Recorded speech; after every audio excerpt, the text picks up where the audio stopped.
We are talking to Sergeant Pollock of the Surrey Police Service about crime in our city, getting an update about what is going on and all of this extortion shootings we hear almost daily. It's a scary time in Surrey, and we thank them so much for protecting us, but we need to get an update on what's going on in our city. So Sergeant Pollock, thank you so much for sitting with us today and providing an update on what's happening in Surrey and how are we going to fix this. Thank you very much for having me. Yeah, thank you. It's a scary time. I mean, every morning I wake up, I open up my emails and I see there's a news release of another shooting and another shooting. It's a business, it's a residence. Sometimes it's the same person being targeted. How are we going to combat this? Well, I think there's a number of things we've done to combat it. I mean, the most recent stats we have is there's been 74 files reported extortions, Okay. 39 shootings. So I know it often seems like it's an everyday thing, but 39 shootings so far this year, Yeah. with 66 different victims. So some people have been targeted multiple times, obviously. We've taken a multi-pronged approach. The first was the chief announced our own extortion investigation team, Yes. which was rolled out back in about June, Right. with dedicated investigators looking into these files. Okay. We've also had the city, thankfully, step up and offer a reward of $250,000. That's right. The mayor did announce The mayor $250,000. announced that, and we appreciate that. So Yeah. we've had that. Crime Stoppers for a period of time did also, the province provided money to Crime Stoppers Right. for a tip line as well. And now we've partnered with multiple agencies for the BC Extortion Task Force. So that's a dedicated task force run out of E Division Right. that is, and the RCMP are in charge, but we have dedicated resources to that, Okay. and they're investigating the files that we refer to them. Right. So as a community person, I know that there's a lot of people watching right now and they're wondering, why don't we have a solid arrest where we know who's doing this and we're going after them and we're stopping this? Is it a problem with penalty? Is it a problem with international? Maybe somebody's done the crime and then left the country and gone back to their home country. What are we dealing with? Can you give us an update? Yeah, I mean, these investigations are incredibly complicated Yeah. for a number of reasons, and I think it's also important to acknowledge that this isn't a Surrey problem. Okay. This is a Lower Mainland. I would even say a Canada problem. That's actually true because we had that shooting in Abbotsford just a few days ago, and that was quite horrific. Yes. Right at the residence of someone, a man was killed in his truck. We saw the footage of that, and that was Abbotsford. So you're right, it is not just a Surrey problem, although predominantly it feels like most of this is going on in Surrey. Yes, and I get that, and I think I don't want to speak on behalf of Abbotsford, but I believe the son of that person has gone to the media and said we were not extorted, so it's not related to extortion. Okay. I believe there has been some chatter online from certain groups claiming that it was an extortion and that this is what happens, but Right. there's no evidence to believe that that's what's going on. Yes. Yeah, it's alarming for the public. These are very complicated. Sometimes multinational investigations. Okay. And the way it works with our case law is that there's a decision called RV Jordan that basically a year from when the Crown files charges, Yeah. the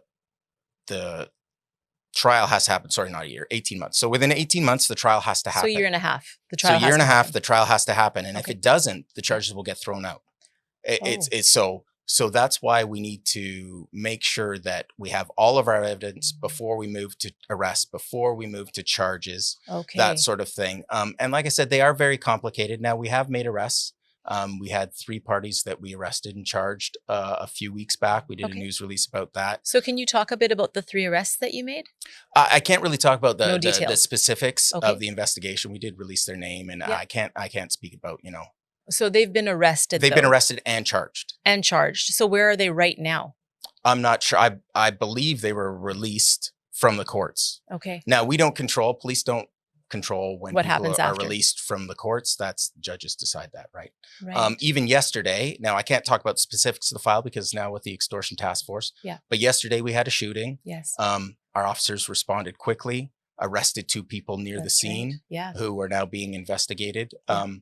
for this shooting. Right. So we are making progress. I know the Extortion Task Force has also charged some people. They've actually got charges approved by BC Prosecution Services. Okay. So it may seem to people like nothing's going on, but I can tell you, like, we've got officers working tirelessly to investigate these occurrences, arrest people, and forward charges to BC Prosecution Services. And in this province, that's who actually approves charges. Okay. So it's not, I was formerly in Toronto. So in Ontario, the police, like in Peel Region, Right.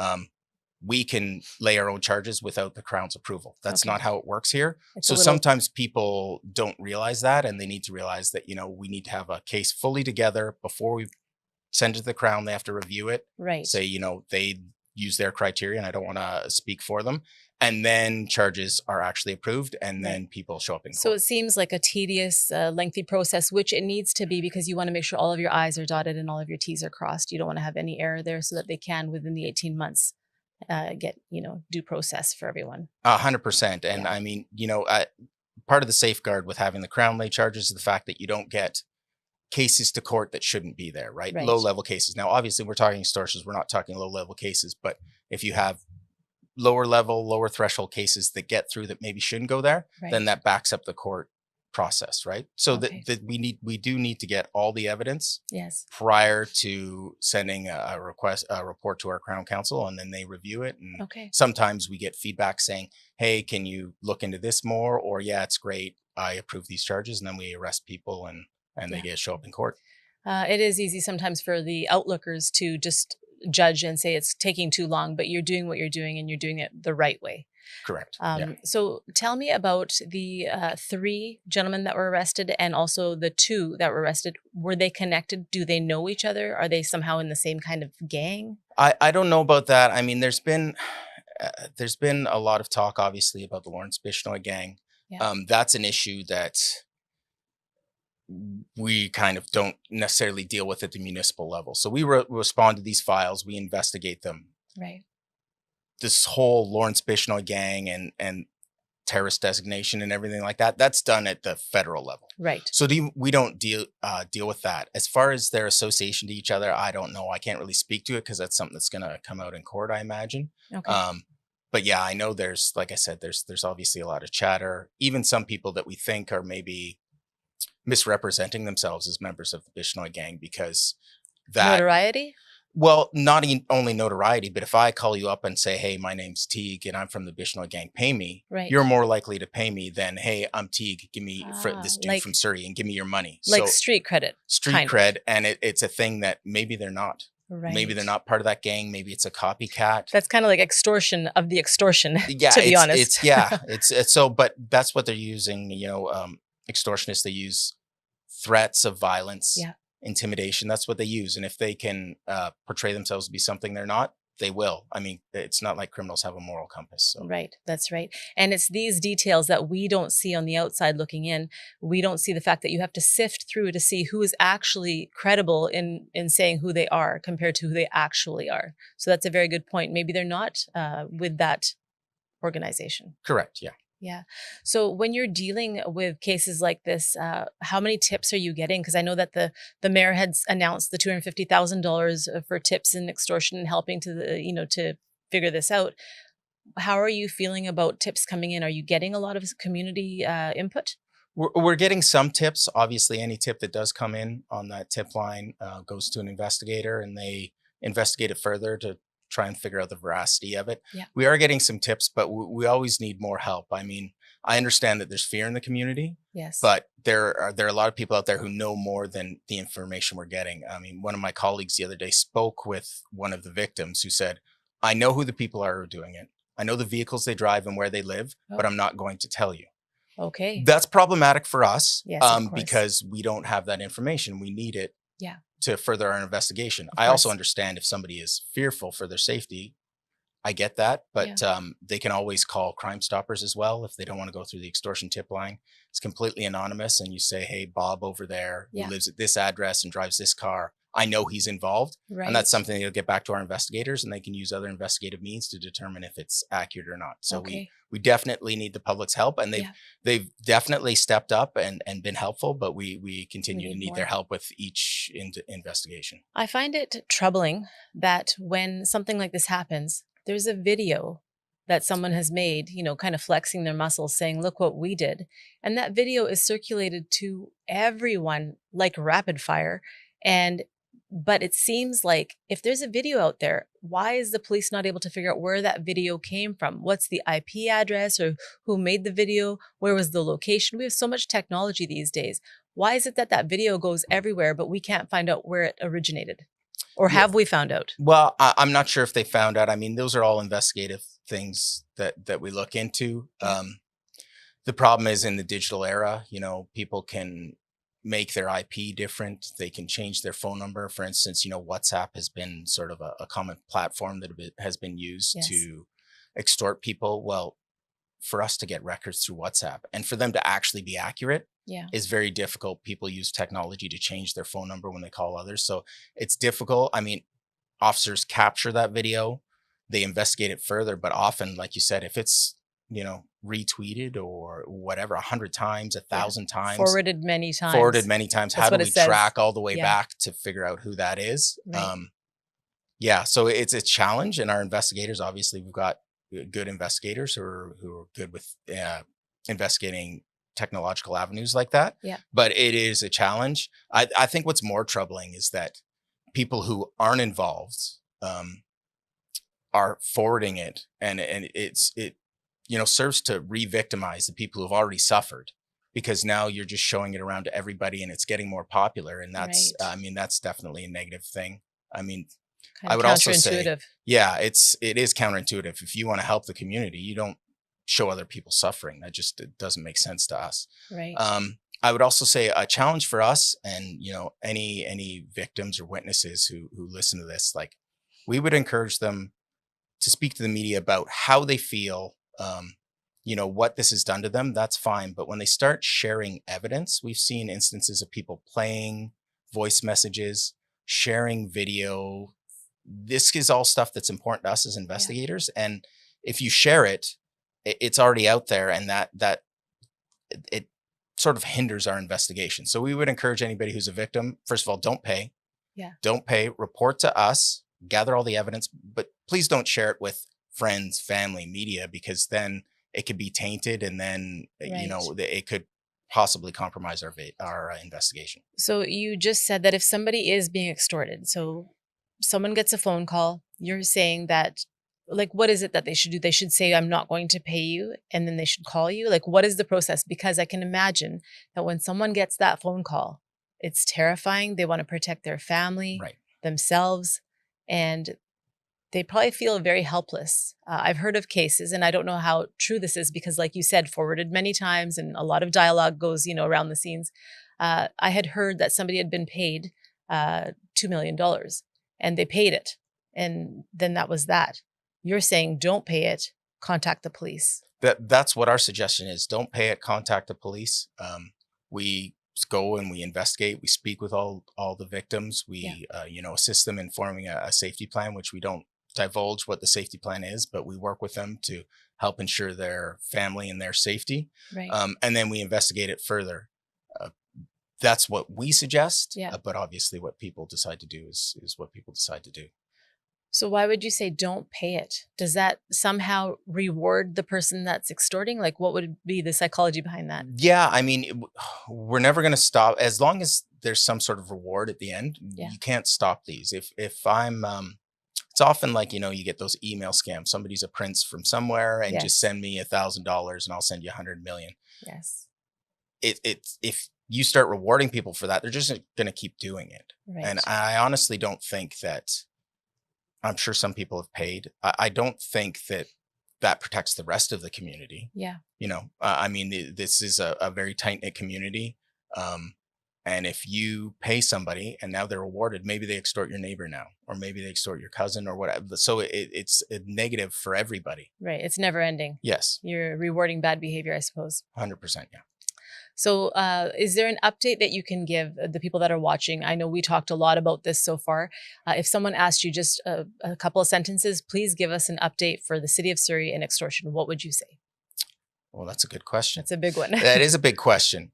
I would say that both municipally, provincially, and federally, there are more resources dedicated to this issue than I think at any time in Canada. It's a massive amount. It's a massive endeavor that's all across the nation. We're in contact with, Peel region, with Edmonton, with other jurisdictions. working with our federal partners in the RCMP. So everybody in Canada, all the police agencies are working to solve this issue, and we're doing the best we can, and we are making progress. Okay.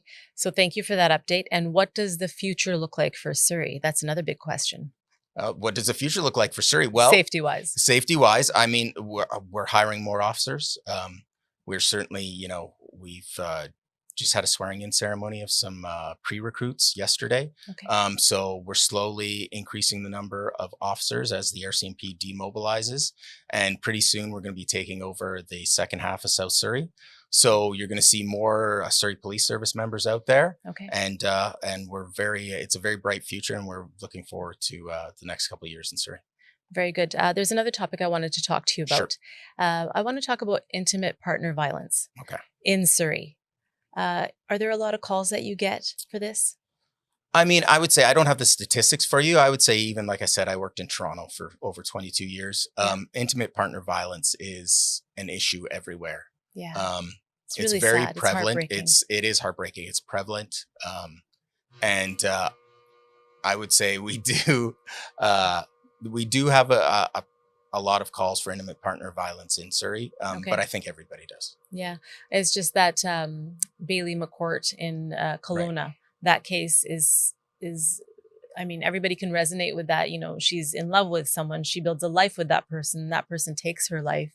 And now, family has lost their daughter, and it's hard to wrap your head around that and think, could something have happened protection wise for this to have been avoided, Yeah. So. I mean, I can't speak the particulars about that because obviously that's the RCMP up there. Yeah. My understanding though was that the offender had been convicted and was awaiting sentencing. Yeah. So that at that point, that's the judge's decision whether they grant bail pending sentencing, right, or whether they hold somebody in custody. Yeah. But regardless, tragic.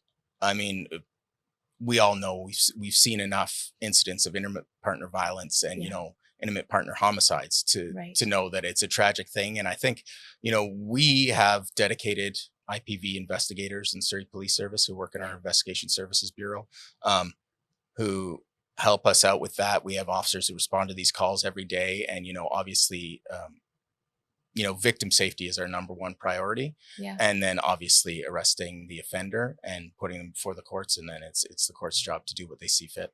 I know it's your job to arrest and bring the person in, if you will, and then it depends on what the courts do. But it's a little scary to think when someone is being abused and say she or he calls the police for help, they take that individual away, they take the abuser, the violent person away, then they release that person. It's almost like taking a jar, putting a bee in the jar, shaking the jar, and then releasing the bee. Because that once that person is back in that environment, it's not going to be good for whoever is at the receiving end of that violence. Yeah, I mean, obviously the courts have certain guidelines they have to consider when they're deciding whether somebody gets bail. The primary sort of ground is whether they're going to show up. If somebody says they're going to show up in court, if somebody says they're going to abide by conditions, it's up to the judge whether they decide to release them or not. Yes. I mean, we work with our victims to have safety plans. A lot of the issues are not issues that the police can deal with. Offender management, post-conviction, we can help, but there's a lot of people like Correction Services Canada that deal with that, probation officers.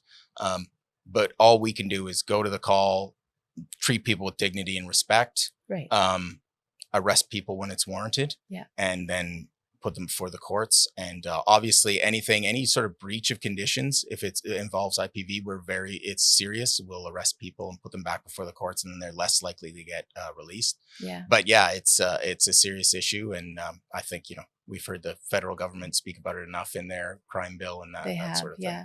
It feels like a broken system, to be honest with you, because there's so many different agencies working together. So you've got the police, and then you've got the aftercare, you've got probably some sort of ministry people involved, and it's a lot of people. But it seems like at the end of the day, I don't know exactly how to pinpoint the real problem, but it seems like it's just not working. It should never, ever happen. And I know there's been even deaths in Surrey with intimate partner violence. I've covered the stories myself. I've been there, and it's something that should be avoided. I mean, we have the resources for it, but it's just, I don't know if it's a lack of communication or a lack of maybe having the right penalties, but something needs to change.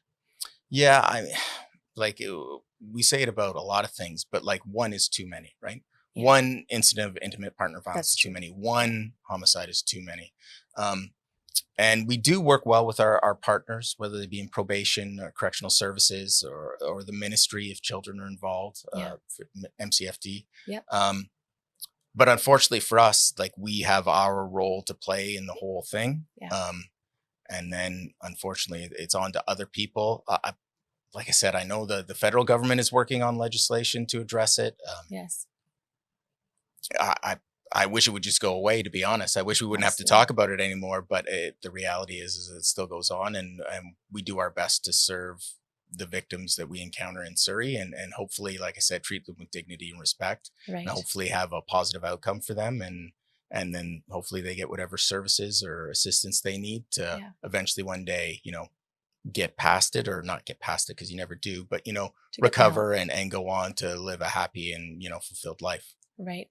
I think people that are watching this that are suffering from intimate partner violence, I think the takeaway might be that if they contact you, they won't be left alone to their own devices. They can actually get the help and the support that they need. Because I think that's a big fear for someone leaving a toxic environment is, if I leave, will that person get agitated and be returned to me? Yeah, and that's 100%. I understand that. I understand the fear. Yeah. I've had family members who've experienced this sort of thing, so I get the fear. There are supports. We can put them in contact with people, whether it be our victim services people who are wonderful civilians that work with us, Yeah. or other agencies to help get them housing, or like I said, we do our best to serve our victims the best way we can, and hope that no further offenses happen. Right. Well, Sergeant Pollock, I want to say thank you to you because your job can't be easy.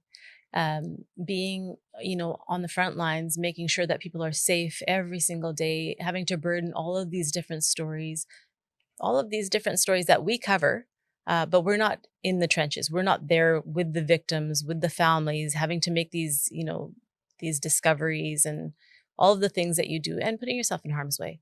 You do this day in and day out, and it must be a lot for everybody that works so hard at the Surrey Police Service. Thank you so much for your service and all of your colleagues. We really appreciate the hard work that you're doing. Can't be easy. Hi, my name's Sergeant Pollock with the Surrey Police Service, and I'd like to let anybody out there who's maybe experiencing intimate partner violence or is a victim of extortion know that they can call the Surrey Police Service, call our non-emergency number or 911, or you can contact Crime Stoppers and they'll get the information to us and we'll help you however we can. Sergeant Pollock, thank you so much. You're welcome. Thank you. Thank you for watching our Sanjha TV podcast. We'll see you again.